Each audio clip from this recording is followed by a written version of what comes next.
Welcome back to Left on Red, a GoLoud original podcast with me, Julie Haynes. And me, Brenda Dennehy. This week we have something a bit different. Rather than just us telling you our stories, we have Claire on the line with us who has a story she wants to share with you all. Hi Claire, thanks so much for joining us. You have a bit of a horrifying story actually when I found out about it, but rather you than me, we want you to tell us the story. Do you want to start from the beginning? So when I used to go to work in the mornings, I'd come out of my house. There was a guy next door to me who I just thought was a bit of a lonely guy that just happened to live next door.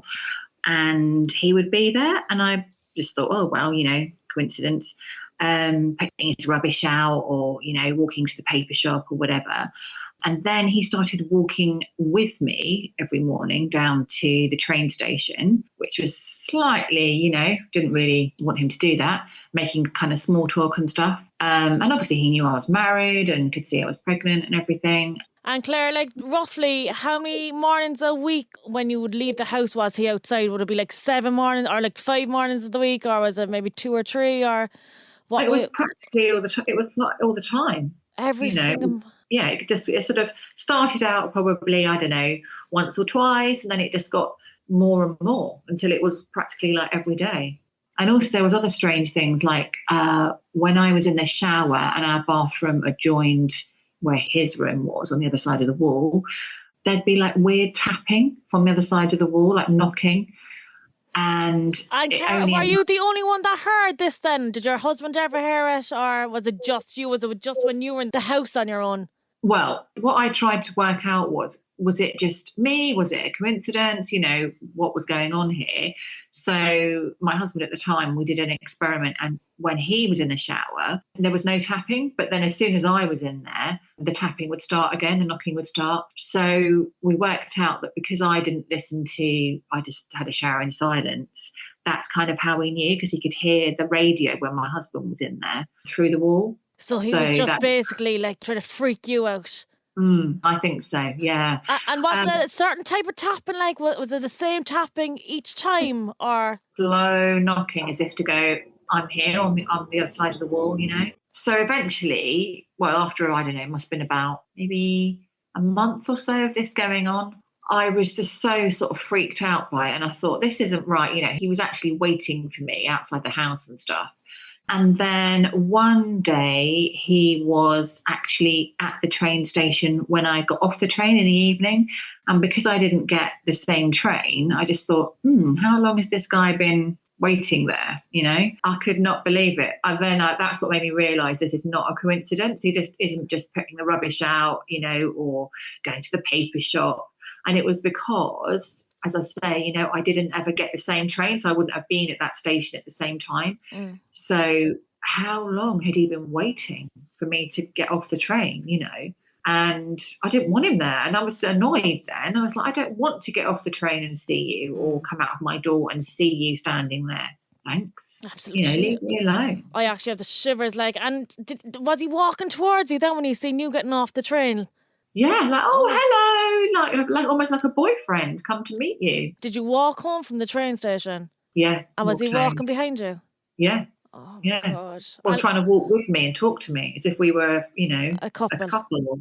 Yeah. And then did you ever kind of spot any other people kind of seeing, him following you, walking with you, would probably appeared uncomfortable? Did you ever see anyone kind of looking, going, I wonder, is that lady okay? Did anyone ever come up to you or anything or look at you with concern or anything? I don't, because when at our train station, it's not a main train station. So often there wasn't anyone else around. So I'd be on my own coming off the train. Which probably made things even worse. Yeah. And dark. Did you ever, I suppose, and I know you're a very polite person and everything, but was there ever a time you would just wanted to lash out and just be like, would you just F off? Would you leave me alone? Or were you nearly scared to do it because it would, Yeah. Well, that last occasion when I saw him at the train, when he was there in the end of the day, I was really off when we were, he was trying to walk with me back up the road to the house, and I was just very, very rude and off with him because I was so pissed off. It's like, why are you here? What are you doing? Absolutely. And was he getting kind of angry then with you when you weren't replying to him? Was he getting a bit frustrated? I think because what I did, yes, he was, and I was just being really rude and off, and I sort of sped up, so he wasn't right next to me, and I just made it very obvious I didn't want to walk. And was that his first and last time then coming to the train station to meet you? Yeah, because that's when I got back and said this isn't right, and I found out who his landlord, because next door to us was like a sort of bed sits, and I found out who the landlord was and rang. And I was fully expecting, the person on the other end to go, oh, you just don't worry about it, he's harmless or whatever. And as soon as I started telling the story, she went, oh, right, put the phone down now and call the police immediately. I can't tell you anymore. And I was like, oh my God, what on earth is going on here? Really freaked out. So did that. And again, got through to people, told them where I live, told them the address of this guy. And they said, right, we're going to send 2 officers around this afternoon, and sent 2 police officers around that day. And it turns out, long story short, that he had just come out of prison, and he had been housed in this bed sit next door to me, had no idea about his background. And he'd been in prison for stalking and harassing other women who he lived near. And he was actually banned from that area where he'd been doing that. Oh, but unfortunately, that meant he was now living on the other side of the wall to me.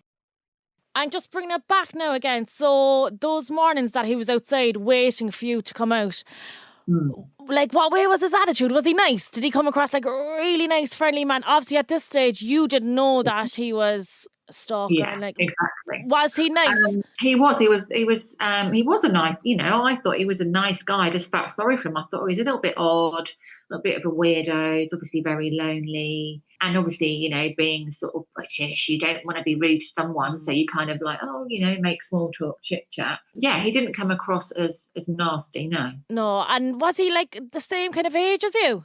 Roughly like? He was a bit older. I'd probably say maybe 10 years older.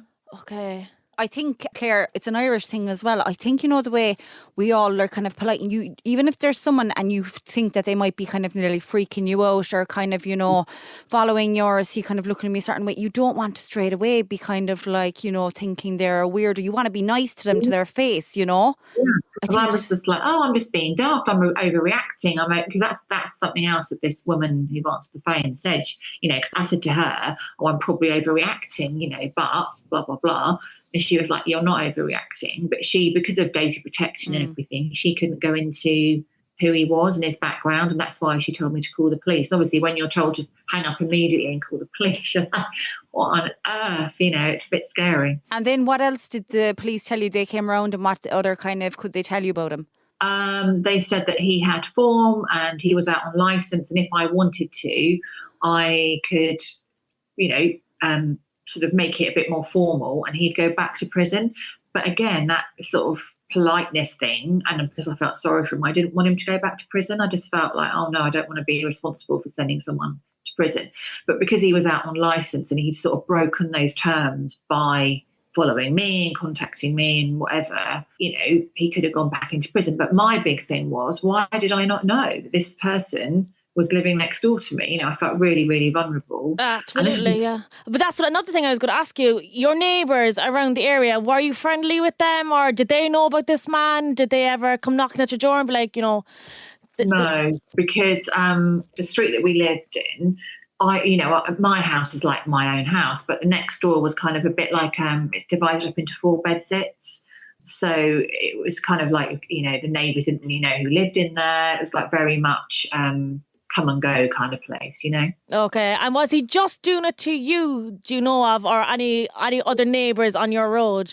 At that time, yeah. I think it was just me, because I lived next door. I probably said hello to him. I'd been friendly. And that's what the police said. They said, because I was polite and friendly to him, he mistook that because of his kind of mental condition or whatever state he was in. Yeah. He mistook politeness for, interest in him.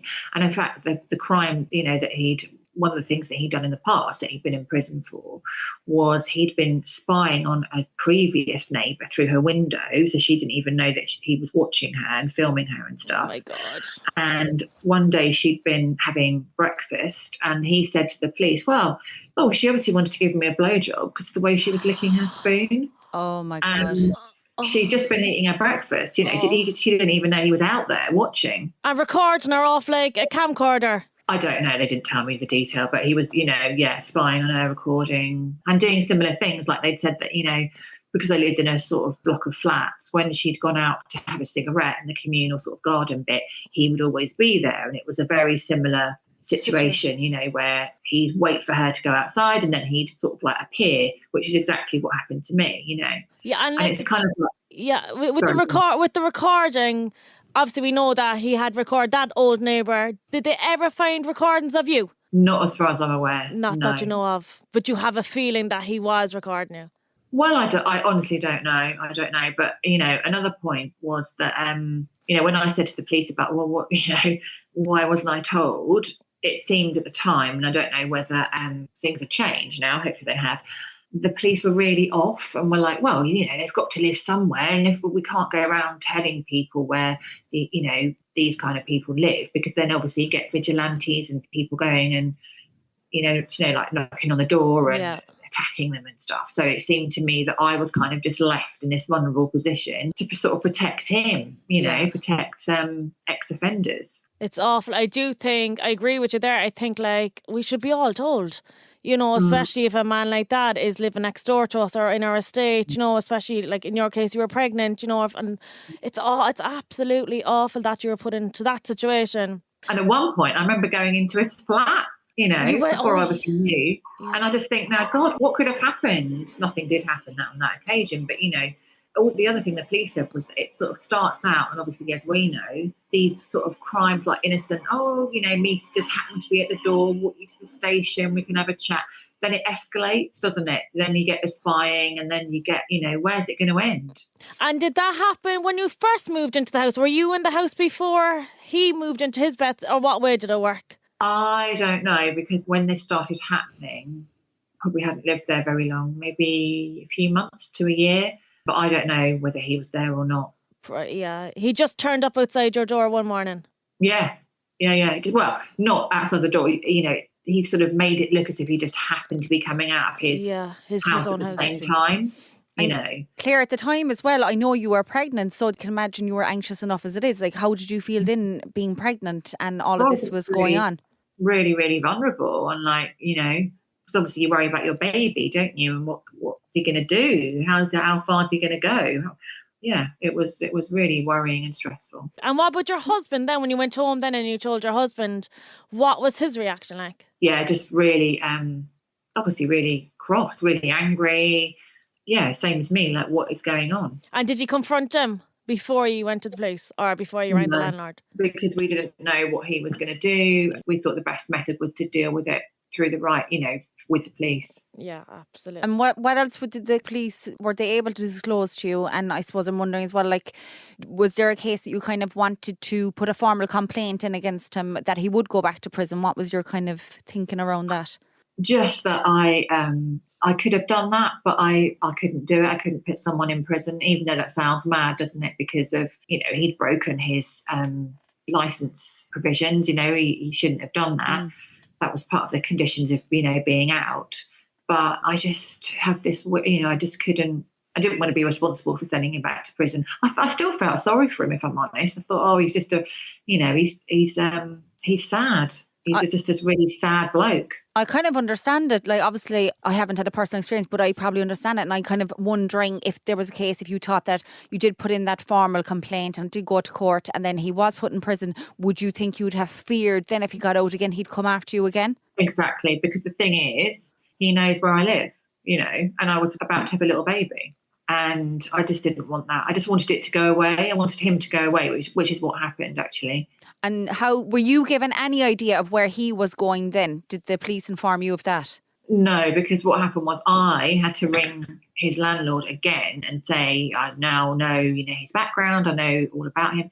And the landlord, it sounds ridiculous, but he sort of tried to make a joke and go, you know, back in the old days, we would have just put something in his tea, and, you know, to sort of like, as if it was a big joke. And it wasn't a joke. So anyway, he evicted. I got really angry with him, and he ended up, giving him his notice because obviously he was only renting. And the day he moved out, it was a weekend, so we were around, and unfortunately, he saw us when he was like, loading up his van or whatever, and he just started screaming at us in the street, you know, like that's when he got angry. And that's when I saw a different side to him. I thought, oh my God, he's not harmless at all, you know. He's He's obviously, very, very angry man. So in the end, his landlord did evict him. yeah. The day he was shouting you in the street, did you retaliate or anything? Did you just stand there? You just did nothing? Just went inside and just, you know, you can't, because he's obviously unhinged, and you don't want to, you know, as I said, you know, he knew where we lived. Absolutely. And from the day he started this to the day he was evicted, how long in total was it going on? Oh goodness, I'd say probably a couple of months. It's a long time. It's a very, very long time to be living like that. Well, because you don't want to sort of, you just think, I'm just being ridiculous. He's you know, just, I must be overreacting. There's nothing going on here, you know. And do you think as well, because you're a very friendly person, and Julie and I, we're friendly, we talk to anyone, you know. Yeah. Do you think if it was a case where you just probably would have ignored him, didn't pay him any attention, that he wouldn't have started stalking you, because that's exactly what he did? Or do you think you were a victim all along? Did you ever kind of think, not to put blame on yourself or anything like that at all, because I know myself, I'm friendly with my neighbours now, and I wouldn't, you know, you just take them at face value. But do you ever kind of think, what if circumstances were different? Would he still have stalked me, or was it, you know, I'm just kind of wondering your thinking on that. Well, it's hard to know, but yes, the police did say he misinterprets things, like with the other woman in the cereal spoon. And because I had said, you know, when he started talking to me in the first place, I'd kind of like had a chat with him, as you do with your neighbour in the street. He misinterpreted that as me being interested, even though I was clearly pregnant and had a husband, you know. So who knows? And I'm just wondering as well, I know here in Ireland, I think there's the sex offenders list, but we're not made aware of who's on it. And I suppose when it comes to that, do you think that we should be made more aware of names, where they live, all that information? Do you think like everyone has a right to know where someone is? Yeah, I mean, I'm in two minds about that, because I can totally see there would be a problem with you know, vigilantes that they get the wrong person, or even if they have got the right person, if that information's out there, you know, you don't want people taking the law into their own hands and just going round and beating people up or whatever, or worse. But I think since it happened to me, I think the law has changed here in England, in that I think you are now allowed to, if you've got a new partner, you're allowed to ask the police for any kind of back information. If you're worried about them and say you've got children, you're allowed to ask the police for any kind of past crimes or information that, you know, about their past history, and then they can disclose any kind of offences to you if there's a child involved. But just in general, no, I don't think we are allowed to know. Yeah, and I think at the time, was there up to 180 men on the sex offenders list in the area you were in at the time? Yeah, I think there was, yeah. That's I mean, it's just, you just don't know, do you? Who's living next door, who you're passing in the street, who you're talking to, who you're being friendly to, you just don't know. And then would it, like in future now, I suppose, well, after that, did your relationship change with being friendly with men in general, your neighbours or anything like that? Or just kind of wonder a situation if you met someone on the train on the way to work or something like that, were you a bit wary of how you might interact with anyone or anything like that, that someone might pick it up and interpret it a wrong way, which of course you were only being friendly, but I'm just wondering, did you get any bit standoffish? I tried not to, because I just thought he is not going to change the way I am with people. That's his issue. You know, he chose to interpret it the way he did. That's up to him. Yeah. So I tried not to be like that, no. And Claire, since he moved out, did you ever see him again? Did he ever walk past your house? No, never. Never. As far as I know, no. Just tried to put it behind me. And then soon after he left, were you kind of like, when you were at home and your husband was gone away, were you still kind of, how long after did you kind of get comfortable being on your own? Was it a couple of months, couple of weeks? It took a while. But then, you know, obviously I'd sort of run down and lock the door, and which I still do actually to this day. But then I guess I had my baby, and then that all just sort of took over, and I knew he wasn't there anymore. I knew the police were aware of him, so I tried not to let it affect me too much. Before I finish up as well, Claire, I'm kind of wondering, was there ever a time where you thought that you'd have to be the one to leave your home at the time, that you felt, Yeah. I'm going to have to be the one to leave? And what kind of Yeah. made you stop? What kind of made you like, well, this is not my problem? Well, that reason. And also, I was literally about to have a baby, my first baby. And, we'd moved down from London, done the house. I just thought, I'm not leaving. I'm not moving out of my home. And why should I? So that was a big thing. And if you think that there's someone listening now and they're listening and they're hearing what you're saying, and they might be kind of like, oh, there's a guy similar like that to me, and he makes me feel a bit uncomfortable, but am I imagining it? What would you say to those people? I would say, do not, if you have any kind of gut instinct or feeling or fear, if someone makes you feel uncomfortable, trust your gut, and don't do that thing that I did. We're like, oh, I must be overreacting. He's just being friendly. Just do something about it. Either tell the police or somebody you trust, and because it's better to be safe than sorry. Absolutely, Agreed. Claire. Absolutely. Claire, thank you so much for telling your story. Myself and Brenda really appreciate it. No, you're welcome. If it can help anyone, that's great. Yeah, thank you so much, Claire, for being so open and honest, and such a harrowing story. Really appreciate it. You're absolutely welcome. And just as a sort of positive ending, I'm absolutely fine now, and had the baby, and it's all lovely. Great. Good. Great. Thank you. Thanks, Claire. Whoa, what a story. Oh my God, she's so brave for coming on, isn't she? Scary stuff. Just goes to show, like, number one, we just don't know who the fuck we're living next door to. Yeah. It's frightening. And I would be a super friendly person. I take everyone at face value. And there's been instances where, I don't know, would say man, woman, whatever, I might be like, I don't know, there's something about that person, and I mightn't want to talk to them, but for the sake of not being rude, I would talk to them, because I don't want to be seen as someone, who's got no ignorant. Yeah, exactly. Yeah. And especially, I get a lot on Facebook of these random men. I don't even know them from Adam Norrick, and it's like, hi Brenda, how are you? And like the odd time I'd be replying back, whatever, but like they're not even my friends, whatever. Would you reply back to those? Because then you see, I don't anymore, but before I would. Yeah. And I'd be like, hi, how are you, John, or whatever, and then they'd be like, will you go out with me? This kind of a thing. I attract, now that's terrible to say, but it's just, I don't know, maybe it comes across I'm friendly and I'm all on Instagram, jumping around the place, whatever, but I don't want to offend, and instead of offending, I'd make myself feel uncomfortable. I know. When it comes to that kind of a situation. Yeah. So if that situation incurred something like that, to me, I can imagine, instead of rather than saying, listen, I feel uncomfortable, you're sitting too close to me, you're following me, I'd probably not make them feel bad and put up with it. I would as well, which is because totally I'm the fucking wrong. idiot. It's Yeah, been a fucking you idiot. would too. Yeah, I know. Like, I'm putting myself into Claire's shoes. So if I walked outside my front door every day and my next neighbour was there, pretending he was walking to the shop, pretending he was picking up the milk or whatever the case may be, I would still talk to him. Yeah. Because I don't want to come across like I'm an odd bitch, even Yeah. though it's awful, isn't it? Yeah, I was actually in a situation, and you were there as well, I'll remind you, off air, and there was someone at an event, and I was quite uncomfortable around the person, right?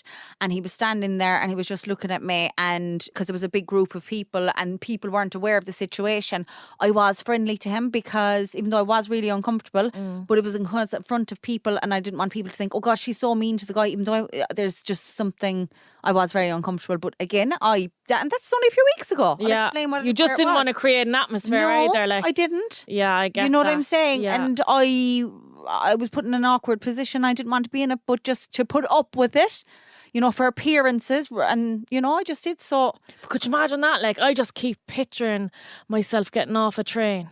And in a dreary train station, and it's cold and it's damp and it's dark, and your man standing there. Yeah. Like what?